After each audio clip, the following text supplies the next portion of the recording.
کیا ہے کہ آتی ہے بام عرش سے لب پر میرے صدا، دل سے جگر بھی آل نبی کا غلام ہے۔ میں مختلف پیغام کو چھوڑ کے آخری مرحلے پر آ رہا ہوں۔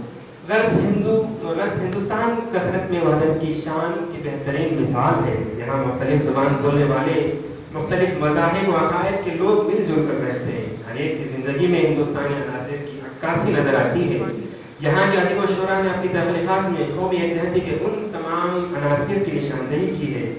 مستقل نظموں کے حوالے سے اگر شعراء کی مثالیں دی جائیں تو ان کے لیے بجائے خود ایک ضخیم کتاب درکار ہے۔ اس مختصر مضمون میں میں نے بطور نمونہ چند نظموں کے اشعار ہی پر اکتفا کیا ہے، جس سے اندازہ ہو جائے کہ ادب کا کوئی دور ان چیزوں کے تذکرے سے خالی نہ تھا۔ ہر ادیب و شاعر نے ہندوستان کی ایکتائی، قومی یکجہتی، یگانگت اور میل و ملاپ کو فروغ دینے میں کوئی کسر باقی نہ رکھی۔ آپ کی بہترین سماعتوں کا بے حد شکریہ۔